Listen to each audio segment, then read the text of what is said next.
Sumainyo ang Panginoon. At sumainyo rin. Ang mabuting balita ng Panginoon ayon kay San Lucas. Puri sa iyo, Panginoon.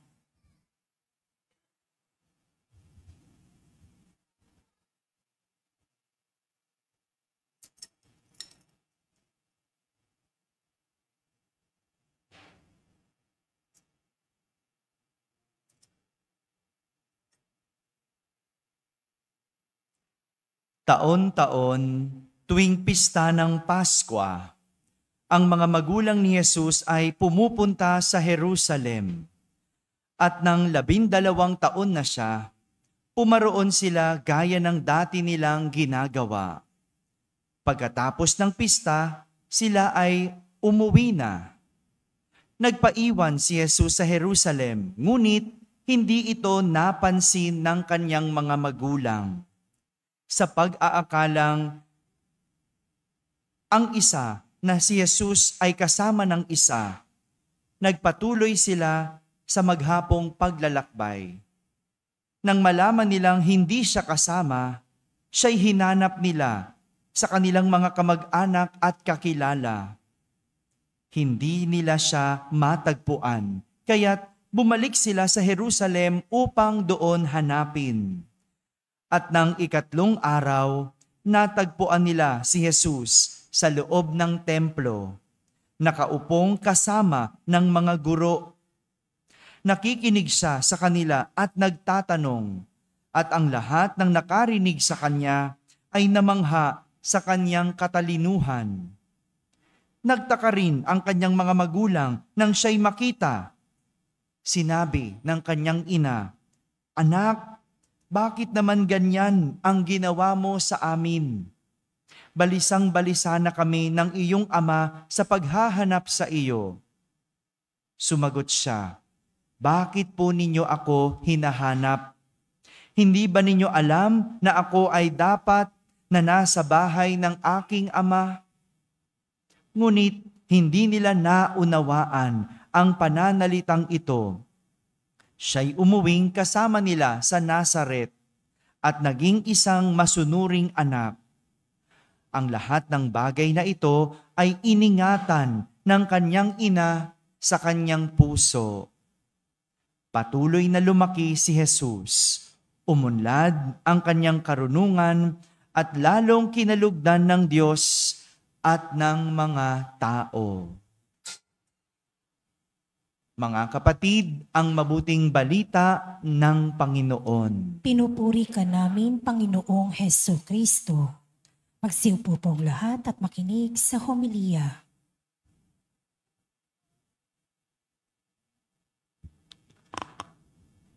Magandang gabi po sa inyong lahat. Meron pa ako isang kwento sa dati kong parokya. Huwag kayong maiiskandalo. Ano po? Minsan, umagang-umaga, hinahanap ng nanay ang kanyang anak. At dahil ang amin pong kumbento ay mataas, ano po, sa pagdungaw mong ganyan, kita mo lahat, ano po, dito hinahanap ng nanay ang kanyang anak, yung kanyang anak na dito sa kabilang kanto naglalaro. Ano po? So sumisigaw, hinahanap niya ang kanyang anak. Ako po ay katatapos lang mag-almusal, gusto kong sitsitan, sabihin ko, nandun, di po ba, no? Ay, hanap. At nakita niya ang kanyang anak doon sa kabilang kanto. Naku, nung nakita ng nanay yung kanyang anak, kinuha yung malaking tsinelas. Alam mo na kung anong gagawin, di po ba, no? At hinataw yung bata. Pak! At sabi ng nanay, "Putang ina mo." Kaya huwag kayo may skandalo. Ano po? Bakit ko sinasabi? Ano po? Paulit-ulit na sinasabi ng nanay.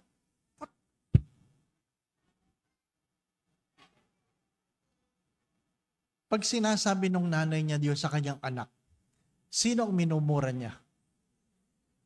Ang galing ninyo. Di ba? Hindi naisip ng nanay na minumura niya ang kanyang sarili. Hindi niya naisip na pag minumura ng nanay ang kanyang anak at gano'n ang kanyang pagmumura, ang kanyang minumura ay ang kanyang sarili. Ang ikalawang pagbasa ay nagpapaalala sa atin na ang kabanalan ay hindi lang tungkol sa padasal-dasal, pasimba-simba, palingkod-lingkod, panubinaryo-nubinaryo. Ang ikalawang pagbasa ay nagpapaalala na ang kabanalan ay dapat pinapakita sa mabuting asal. Sa mabuting asal. Na kung saan ang mga anak ay pinapakita ang paggalang sa magulang, ang mga magulang ay pinapakita ang pagmamahal sa mga anak. Mga minamahal na mga kapatid, wala namang perpektong tatay, wala namang perpektong nanay, hindi po ba? Kaya walang perpektong anak. Meron ba sa atin nakapamili kung sino ang nanay na gusto nila? Wala naman. Meron bang nanay na nakapamili kung sino ang anak na gusto nila? Wala. Hindi po ba? Bulatan yan eh. Kaya nga pag pinanganak ang bata, paglabas umiiyak eh. Hindi po ba? Bakit umiiyak ang bata? Ba't yan ang nanay ko? Di ba? Ha? Walang nakakaalam. Tanging Diyos lamang. Di po ba? Doon sa dating isang parokya naman, nagpahid ako ng langis sa isang tindera ng palengke. At nakapaligid doon yung kanyang mga anak. Meron siyang 6 na anak. At nung siya pinapahira ko na ng banal na langis, siya yung umiiyak. Sabi ko, bakit kayo umiiyak, nanay? Kasi ang aking po kinakatakot, pag ako'y namatay, walang magdadasal para sa akin. Sabi ko, ito, dami niyong anak ko. Sabi niya, hindi ko kasi naturoang magsimba yan eh. Hindi po ba Hindi daw niya naturoang magsimba.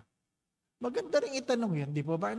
Pag kayo po'y namatay, may magdadasal para sa inyo? Hello? Ngayon nyo lang naisip? Aba, hindi si Father. Akala nyo, hindi. Di ba? Kung hindi kayo pamimisahan, hindi kayo pagdadasal, yun ang mahalagang tanong. Ang kanyang kalungkutan ay totoo. Mababaon tayo sa limot kung ang una nating kinalimutan ay ang Diyos. Ano sinasabi sa unang pagbasa? Na ang kautusan na igalang ang mga magulang ay ang natatanging kautusan na mayroong pangako. Ano sinasabi doon, mga anak? Pag ginalang mo ang iyong mga magulang, pagkakaluban ka ng Diyos ng mahabang buhay. Mahabang buhay. Pag ginalang mo ang tatay mo, hindi sinasabi doon, banal ang tatay mo. Igalang mo ang tatay mo. Pag ginalang mo ang tatay mo, parang nagbabayad ka na sa iyong mga kasalanan. Pag ginalang mo ang nanay mo, ibig sabihin, nag-iimpo ka para sa iyong bukas. Sa madalit sabi, kung ikaw ay naghihirap ngayon, baka yan ay sukli sa kawalang paggalang sa iyong ina nung siya'y nabubuhay. Walang ibang sisisihin kundi tayo. Ano sabi dito? Pag pinasaya mo ang iyong mga magulang, pasasayahin ka ng iyong mga anak. Ang kabaliktaran ay totoo. Pag pinaluha mo ang iyong mga magulang, paluluhain ka ng iyong mga anak. Dahil kung ano ang iyong binigay, yan ang sukli. Nagkamali ba ang Diyos? Hindi. Magkakamali ba ang Diyos? Hindi. Nagsinungaling ba ang Diyos? Hindi. Sadyang, yan ang natatanging kautusan na mayroong pangako. Bakit natin ipinagdiriwang ang banal na mag-anak? Sa Ebanghelyo, pinaalala sa atin na kahit Diyos si Jesus, gumalang siya sa kanyang mga magulang. Sapagkat hindi niya kayang labagin ang kanyang kautusan. He cannot break His own laws. Nasusulat dun igalang mo yung mga magulang. Kaya siya ay nagkatawang tao, iginalang niya ang kanyang mga magulang. Pero Father, nawala si Jesus. Hindi nagpaalam sa mga magulang. Kailangan nyo pong intindihin ito. Sa mga Hudyo, pag ikaw ay 13 years old, may tinatawag silang bar mitzvah. Bar mitzvah. Pag ikaw ay 13 years old, dadaling ka sa templo. At ikaw ay itatalaga. Pag ikaw ay 13 years old, hindi ka na bata. Hindi ka na bata. Pag hindi ka na bata, hindi ka na kargo ng iyong ina. Pero kung ikaw ay 12 years old and below, lalaki o babae ka, nasa kakargo ka ng iyong nanay. Dahil siya ay 13 years old, hindi na siya kargo ng kanyang nanay. Hindi na siya hinanap ni Maria. Bakit? 13 years old na eh. Dapat na kay Jose ka na. Kasi dapat nasa tatay ka na. Pero, pag ikaw ay hindi na bata, mayroon ka kanyang magdesisyon na ikaw. Dahil hindi na ako bata, nagdesisyon siya na manatili sa templo. Hindi yun pagsuway. Hindi yun paglabag sa kautusan. Yun ay pagiging, hindi na bata. Di ba, Ang palagi ko po tinatanong, pag nawala bang anak mo, hahanapin mo ba kagad sa simbahan? Hello? Di ba, Nasaan ang anak mo? Wala dito eh. Nasa simbahan. Oh! Di ba? Totoo kaya yan? Hindi, Hindi. Yung mga nanay nga pinapagalitan yung mga batang palagi nasa simbahan. Di pa ba, Doon ka na lang tumira. Doon ka na lang. Kay father ka na lang. O, di ba, Kaya umiyak yung mga bata kasi sa simbahan na nga ako pumunta. Saan nyo ako gusto pumunta? Di ba, Gusto natin madasali ng ating mga anak. Pero pag nasa simbahan na naglilingkod, pinapagalitan ninyo. Ano pa? Hindi alam ng mga anak kung saan lalagay. Di ba, Anong gusto ng mga magulang? Pag maliliit pa, marunong na sumayaw. Tuwan-tuwa, mga lolo at lola. Nasayaw na. Di ba? Kaya pag lumaki, nasaan? Nasa sayawan. Kasi yun ang gusto ninyo, palang walang sumayaw Walang ang galing na kumanta. Pag lumaki, nando sa video hindi pa ba, Hindi kinakatuwa na habang maliit, tinuturuan yung magdasal. Gusto natin na naging mabuting ating mag-anak. Pero ang tanong sa mga magulang, pinapalaki ba natin sila ayon sa kautusan ng Diyos? Isang tunay na kwento sa US na kung saan ang isang binata ay bibitayin. Bibitayin dahil nakapatay. At nag-iwan siya ng sulat sa kanyang nanay. At sabi niya, sana kasama kitang binibitay. Yun ang sulat sa kanyang nanay. At inisa-isa niya, kasi nung ako ay maliit at ninakaw ko ang laruan ng aking kapatid, hindi mo ako pinagalitan. Nung ako'y nag-aaral at ninakaw ko ang gamit sa school, hindi mo ako pinagalitan. Nung ako ay nakasaksak at ako'y pinapagalitan ni Papa, inaway mo si Papa at pinagtanggol mo ko. Nung ako ay nang hold up, hindi mo ako pinagalitan. At ako'y nakapatay, umiyak ka lang pero hindi mo ako pinagsabihan. Lumaki ako na akala ko tama ang aking ginagawa. Mga minamahal na mga kapatid, mga magulang, tandaan po ninyo ito. Huwag niyo itong kakalimutan. Ang alin? pag napunta sa impyerno ang inyong mga anak, kasama kayo. Bakit? Pinabayaan ninyo. Hindi ako nagbibiro. Hindi ako nagbibiro. Sapagkat pananagutan ng mga magulang ang kinabukasan ng kanilang mga anak. Hindi po ba? Ang aking tanong ay, ilan pa sa mga magulang ang nagdadasal para sa kanilang mga anak? Ilan pa? Sabi nga, ito nakakahiya. Sabi niya, ilan po ang anak ninyo? 4 po. Ano po mga tinapos? Yung isa po ay engineer, yung isa po ay nurse, yung isa po ay accountant, yung isa po, magnanakaw. Magnanakaw. Huh? Kawawa naman. Bakit hinayaan yung magnanakaw? Sabi niya, pasensya ka na. Yun na lang ang bumubuhay sa amin. Yun daw magnanakaw. Di ba? Yun ang malungkot na kwento, no? Yun ang malungkot na kwento. Hinahayaan natin ang gumagawa ng masama kasi nakikinabang tayo. Mananabi ako ha, mananabi uli ako ha. Tabi. Alam niyo yung mga aso, galit sa magnanakaw? Di ba ba, no? Galit na galit yung mga aso sa magnanakaw. Bakit yung ibang tao, binoboto yung magnanakaw? No? Di ba, no? Bakit yung ibang tao hindi galit sa magnanakaw? Ano nangyari na? Di ba? Hello? Ha? Huwag kayo tumungo, tumingin.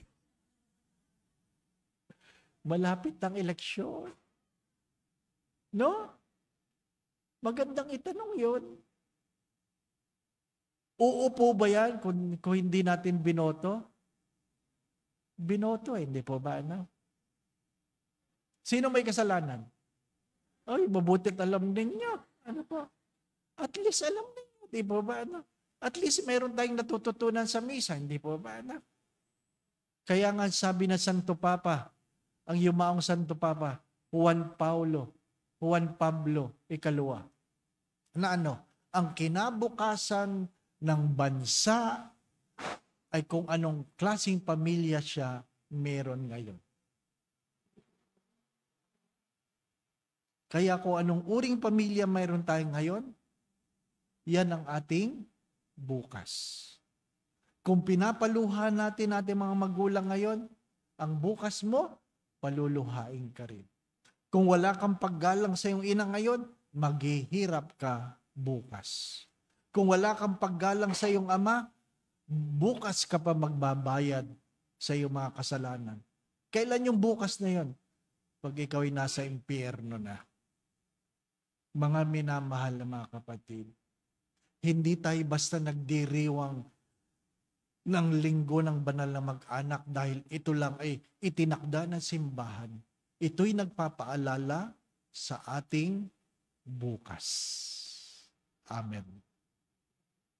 Nais ko lang munang kunin ang pagkakataong ito upang pasalamatan ang mga tao na nagbigay ng tulong para sa pagdiriwang ng banal na misang ito. Unang-una, ang ating mass sponsor for tonight. Maraming salamat po sa Kalakian Family. Palakpakan, Solidad clap nga para sa kanila.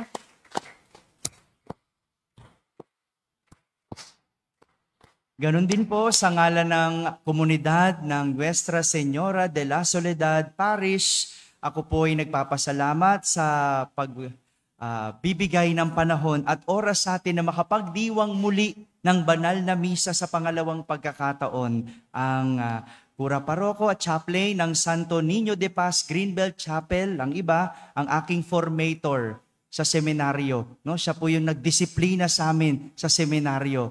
Father Dave Concepcion. Palakpakan natin, Father Dave. Thank you po, Father Dave. Salamat, Father, sa pangalawang pagkakataon at bigay kayo ng panahon para sa amin Nabiyayaan na naman kami muli ng inyo pong wisdom at karunungan. Nawa, baunin natin ito, mga magulang, lahat ng natutunan, turuan ang mga anak. Bukas, sama-sama tayo ulit magmisa nobenaryo sa 7 araw. At ito'y pangungunahan ng aking dating kura paroko sa Ermita Church, ang kura paroko ng Archdiocesan Shrine of Nuestra Señora de Guia, si Father Lito Villegas. Bukas po, magkita-kita po tayo sa ganap na 6:00 pa rin ng gabi. Maraming salamat po. Pahabol lamang po. Ayon po sa pag-aaral, ang iniluluha ng maraming magulang ay hindi ang kanilang mga anak ay hindi nakatapos, hindi yumaman. Ang iniluluha ng mga magulang sa kanilang mga anak ay ang kanilang mga anak ay walang galang. Sa Tagalog, bastos. Ano po? Hindi yung, ay hindi nakatapos, ay hindi yumaman. Hindi po. Mayroong mga mayamang lumuha ang magulang. Ano po? Mayroong kami mga benefactor sa seminaryo. Ang yayaman, ang iniluluha ng nila ay ang kanilang mga anak, dinidemanda sila. Ano po? Bakit? Hindi binigay yung pamana. Ano po? Kaya mapalad tayo mahihirap. Ang pamana sa atin, kung hindi sipon o bulang, di po ba? Diabetes, hypertension, di po ba? Ano? Ay, mayaman kami niyan. Ano po? Diabetic ako di po ba? Ano? Inuulit ko po, pasayahin ang magulang kung gusto nyo kayo pasayahin ng inyong mga anak. Huwag maging madamot sa magulang kung ayaw ninyo ang inyong mga anak ay maging madamot sa inyo. Kung gusto nyo mahabang buhay, mahalin at igalang ang magulang. Sumainyo ang Panginoon. At sumainyo rin. At pagpalain kayo ng makapangyarihan Diyos, Ama, Anak, at Espiritu Santo. Amen. Naihandog na natin ang Santa Misa, patuloy nating mahalin at paglingkuran ang Diyos. Salamat sa Diyos.